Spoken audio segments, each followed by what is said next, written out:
2 days talking to faculty, staff, students, everybody, and they have degree maps and guided pathways, and I wanted to know, does anybody feel like that their choices are being eliminated or constrained, or that they're losing something essential by having these kinds of pathways? And at Austin P., the now former provost there, said, he explained it to me this way, he said, it's not about constraining or limiting choice, it's about empowering students through clear pathways so that they have, I mean, it really resonates with what you're saying about the ability to choose, that, you know, we have these guided pathways and these, you know, so that students are empowered to make good decisions.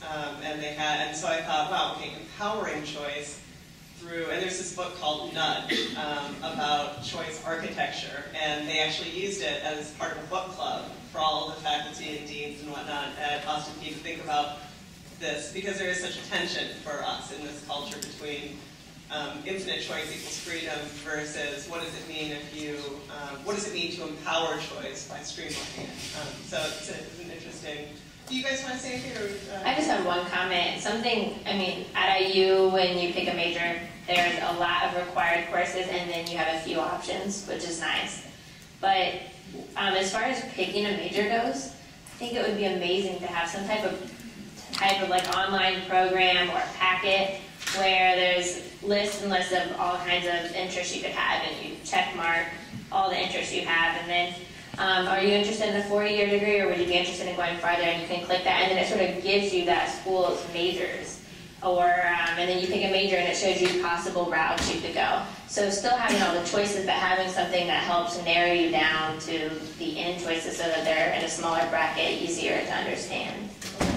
I also, like, going off what she said, sometimes those type of things kind of go back to the student as well, though, as far as us being empowered to make a decision, because sometimes you have to use those resources, not only from your advisor, but use the Career Center.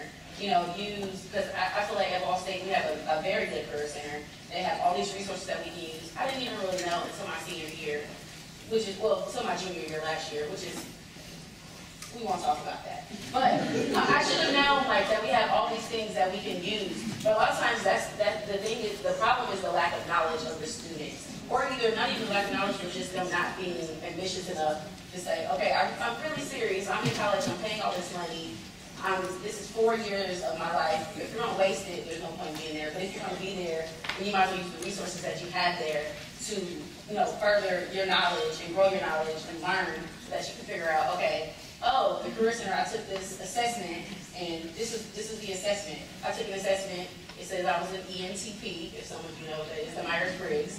And then also it has, like, at the bottom, it has, like, oh, these are the things that you probably would fit in. A lot of those things I did like. Some of them I was like, no, I'm not doing that. But it worked. So a lot of times it also is empowerment, you know, the students going out and making a decision themselves. Okay, so I'm going to talk about your front and back for a second. Okay. I'm going to start turning these people and tell you guys something. So what Zenobia is talking about, so when we did the 50 focus groups with students across the state, and I would ask how many of you lost time or money taking classes that you didn't need to take, and the majority of hands would go up, and they would talk about the obstacles.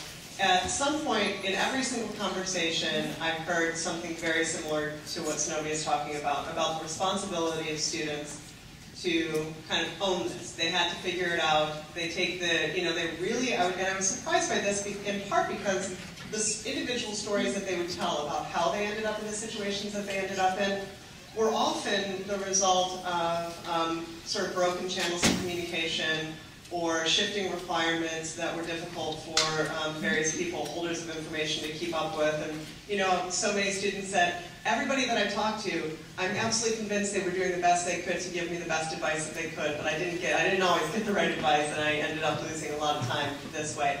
But ultimately, what they would talk about was their responsibility, their failure, their ownership. I should have known, I should have known. And I was, you know, so I started asking, what should you have known? And they would say things like, well, I should have known that the 2-year and the 4-year institution were actually competitors and not collaborating. You know, I mean, I feel stupid that I didn't realize. I thought that, because everybody's always told me, started at community college, finished in 4 years, save money, stay on track, I should have known that these institutions are actually competing. and that therefore I might not be getting the best kind of information. I should have known that I would have to ask 3 times different people to make sure I was getting the right information. I should have known that the only place I was going to get accurate information about the transfer courses would be from the chair of the department at the institution that I want to transfer to. And I'm saying, how should you have known that? You know, on what grounds should you have known that? And the thing that was really distressing for me as a researcher listening to this was underneath this, and I've heard it most often from first-generation students, actually, was this: I should have known that I wasn't cut out for this, right? I should have known because I've been kind of told in one way or another that I wasn't cut out for this. And my experience and the obstacles I had confirmed this, that I should have known. And these were students who, you know, according to the statistics, are very, unlike you guys, are very unlikely to complete their degrees at all. And so I just, as I hear this, I think, wow, I hear that everywhere. And it's something to take note of, because I think what I learned in this was that it's not just time and money that students lose. They actually lose a sense of hope in their ability to make a better life through education. And this country has a social contract with its people that, regardless of accidents of birth or fortune, that education is a path to a better life. And so to listen again and again to students kind of have that hope undermined because of systems problems or other problems was quite disheartening. At the same time, I think that everybody would say, like you said, that students have responsibility in this and that they need to figure out how to use the resources that exist. And they need to, they need to do that. So there is this kind of balancing act. But I was surprised by how few students were blaming, and instead sort of owning on their own shoulders the challenges that they faced. So I want to ask you guys about the policy proposals that we asked about in the groups and hear what you think, pros, cons. We actually got a lot of, I sort of wish we could also do a panel with advisors, because a lot of these policy proposals, as you guys know, as you headed to kind of your planning around them, are that there's ideas and then there's implementation. And the challenge is, I think, that the folks that are coming next to talk to you about the ways that these things are being done in other states can speak to a lot of those challenges. So at this point, just to hear about kind of reactions to and ideas about the proposals themselves, bracketing, but knowing how important it is to really dig into the complexity, or what's easy, what's hard, what's going to be challenging, what's going to be less challenging about actually making something. So I'm going to tell you, there were sort of 3 categories of proposals, and I'll actually just ask you what I asked them. So the first is proactive advising and informed choice. And proactive advising, I think for you, most of you in the room know that the unfortunate label of intrusive advising is what that's most often known as. It's not a great word, but because everybody likes to be intruded upon. So this is what we asked. Okay, and so. What if there were a computer system that monitored the classes students were taking, the sequence they were taking them in, the grades that they were getting? If for some reason they didn't take a course that they were supposed to take to stay on track with their major, or if they weren't performing well, the system would alert their advisor, so he or she would automatically know that the student needed help. What do you think about that? Good idea, bad idea, creepy idea? Don't we kind of already have that with like DegreeWorks? I don't know if anybody knows what DegreeWorks is, but how do you know what DegreeWorks is? Yeah, like DegreeWorks kind of, pretty much it keeps me on track. I can log in, I check it, and I'm like, oh, it says I need 3 more credits in this to finish this. So if I don't do that, obviously I'm not going to graduate, or I'm not going to get that, those credits, which we just switched to DegreeWorks. Okay. How many of you have never heard of DegreeWorks? Okay. All right, just curious. All right. Last year we had the DAPPers, which I would think maybe people know what DAPPers are. But the DAPPers are a little more difficult, which I can understand maybe why students are kind of like, it looks like a whole bunch of data. It looks like math, but better. It looks like math, so a whole bunch of data. So that's what it looks like. It is like, so I can understand maybe why some students may be confused, but again, I took the initiative myself to say, okay, what am I looking at? What is this? Right. I circled this class, okay, I need this, I need 6 credits in this. I feel like the system is kind of already in place. Okay, Mike, what do you think feel like we have, well, for my class, we have DARS, and then now they have something known as MySAM. And I think that's good for the student having initiative, but I think it's a team effort. I think that it has to be the advisor and the student.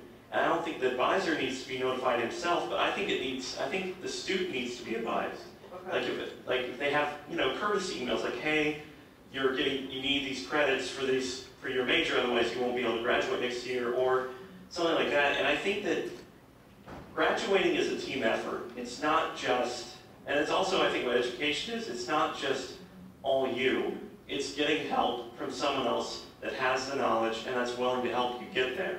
Okay. Yeah, we did hear a lot of the students that we talked to said this sounds okay and may be helpful, but I wouldn't want it to replace the personal relationship with the advisor. And then a lot of advisors said, good idea if it can actually be implemented and resourced properly and free up advisors to do more of the things that advisors want to be doing in terms of spending time with students. But what do you think, Jordan? I think that's a good idea. IU has the, like she said, looks like math data, and it's kind of hard to follow. It's not in a good order, but there are sheets that you can print out that show, okay, here's what you need from this, here's your options. And you have to go find the options, and it's kind of hard, but I had a paper that I circle, but that's all on me. And I think that a common theme is when kids said, I should have known when they're like junior or seniors, I should have known as a freshman. When you go in freshman year, I think you're not as responsible as you end up being when you're a senior. So when you're a senior, you're like, I should have been more responsible, I should have seeked this out. But there are so many changes going on your freshman year that to say that every freshman is going to come in being 100% responsible on every aspect that's changing, it's unrealistic. And so I think that having a database like that would inform you and keep you updated and it was easy to figure out, I think that would be incredible. Okay. I think it's good in theory, and then I see a lot of, and I'm just going to come at this from maybe an advisor standpoint, where do they have the time? When they get all those flags because they already have so many students and the budget's lower and this is continually happening. I have never felt like budget cuts or anything because I've had Mike Slocum as my advisor. He's amazing. So I've never felt stresses. But when you walk into an advisor situation, I mean, they're overwhelmed. The phone's like hanging up and I've got papers everywhere and blah, blah, blah. And then what if you added flags to their computer? That's all I'm thinking. And right. If you add that one more thing and don't give them any more hours or any more help, I think it's great in theory, and I like the idea of students owning that part of it if they did the flag too and saying, okay, this is, I got a flag, I need to go in and make an appointment with my advisor. But if it was just all on the advisor to initiate with the student, I don't see how, yeah. I think it would be more of a hurtful thing or maybe a non-existent thing. Okay. I agree with you. I think the idea of the student getting an automatic email alert would be great, and then that would inform us you need to make an appointment with your advisor. Right, because having those written forms like that, like DARS for example, it is just absolutely confusing. And then to go to my advisor, who I cannot really relate with, show me what I need, and I leave there more confused and frustrated than I did when I went in.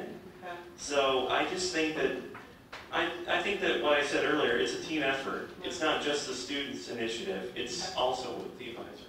So I want to make sure there's time for folks to ask you guys questions. I just want to go through the two other things. So I'm going to read you what we asked them about degree maps and guarantee courses and see what you think about that. What if when students first entered college, they were required to pick a broad major? For example, 6 to 8 choices like STEM, healthcare, business, education, or teaching, liberal arts, social sciences, etc. And by picking that major, the entire degree pathway would be planned semester by semester all the way to graduation. As students progressed in the broad major, they would gradually narrow down into a more specific major. They would still have the opportunity to sample classes outside their broad major, but all of their elective choices would be guaranteed to count toward their chosen degree. Their college would guarantee that every course needed to complete their chosen major would be guaranteed to be available to students during the semester they need them. They could still change their major, but they would be required to first meet with an academic advisor. I like that. I didn't. No, I didn't. Okay. What do you guys? What else? What do you? I think that sounds really confusing, and I think that It is. I think that my